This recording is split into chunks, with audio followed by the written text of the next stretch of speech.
Today we are having a peaceful protest that we are organizing here. We're joining the national movement to where these events are happening throughout the country today, and it's mostly been in response to the anti-immigration narrative, and then also we were going to join other protests that were being held here in the Valley. They're being held in Brownsville, McAllen, and Harlingen. But since this council and the LULAC chapter is from San Benito, we wanted to have it here in our backyard, right here. So we organized after having a visit from our national president, Roman Palomares, that was here just last week. And one of the messages that he left with us was for us to do something for this event, if we hadn't already, for us to get organized. And we started working on it, and here we are today. We made it happen. It's all been word of mouth and social media, but we had a great turnout today with the short notice that we had. And what is your complaint? What's your criticism of the way ICE is operating? Well, if we're looking at it on a national level, everyone has already seen what's happening in LA and how they are taking immigrants, and separating families. And again, that takes us back to how they were doing that here on the border with asylum seekers, and they were separating families. So it's happening again, although it doesn't look like that's what the outcome is, but that's because we don't see what happens after ICE takes someone working at a restaurant, someone working at a car wash, someone working at a construction site. They take them from these sites, and they're being separated from their families and deported. So it is affecting our community because it's also affecting our local businesses.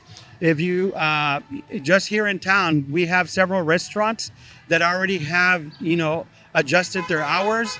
They're no longer open regular hours. They are working instead of just, from 9 to 9, or now they're just working an afternoon shift from 3 to 9. And those that were staying open late are now closing early. They're no longer working extended hours.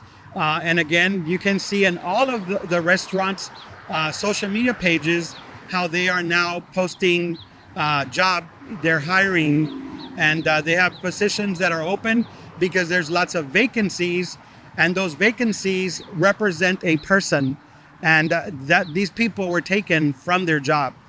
So in addition to the human aspect of this, of families being separated, your argument is this is hurting the economy, that there aren't enough workers to go around, that businesses are suffering because of these raids and deportations? Yes, and that is the outcome that's happening. Perhaps it's not something that they foresaw when they were doing this, but that is the outcome. And businesses are suffering. Restaurants are no longer able to serve customers. There's a shortage, again, on employees. And again, like I said earlier, these are vacancies, and each vacancy represents a human being that was taken. And again, that would also increase the cost of a service, because now there's that gap now. And again, we are doing this because it's something that we are joining LULAC. LULAC is a national organization. It's one of the largest and oldest civil rights organizations. It's been in existence since 1929. So LULAC is also having other demonstrations throughout the country as well. And we wanted to make sure that the RGV had one, and that we're representing, and that we are the voice. We are the voice for those that cannot speak for themselves.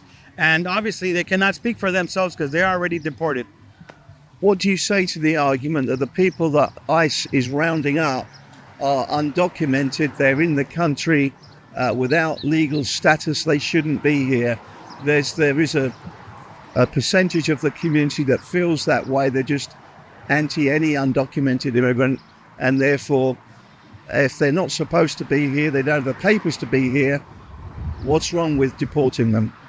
It's very easy for someone to jump on that narrative and say that they should come the right way when there are barriers that prevent them from doing that. We saw that even when the new administration came in, how they stopped having the asylum seekers apply on the app that they had. Then they're also removing the visas from students in colleges and universities. That's a college student that is pursuing an education that's highly educated, but they're being labeled as criminals, that they cannot have this visa. And then also, they are also removing the protected status from various groups as well. So they're saying that they want them to come the legal way, but they're removing the legal ways of them being here legally. That's making it harder. And going back to the business side of the equation here, has your group reached out to the local chambers of commerce to ask how big an impact this is having on the community, on the business community? Are you making your voices heard with the chambers of commerce and asking them to do polling or studies as to what impact all this is happening on the economy? Interestingly enough, I serve on the Chamber of Commerce as an ambassador, and we are always trying to promote these businesses to get people to come and come to the business to support them. Now, our Chamber of Commerce page says now hiring. We are posting all of the jobs that are available in the community. So even on the social media page for the chamber, we are following each one of the businesses that are losing employees and customers, which is something that we're having to go back and do after we've been promoting them every day of the year, and it hurts to see them suffer the way they are right now.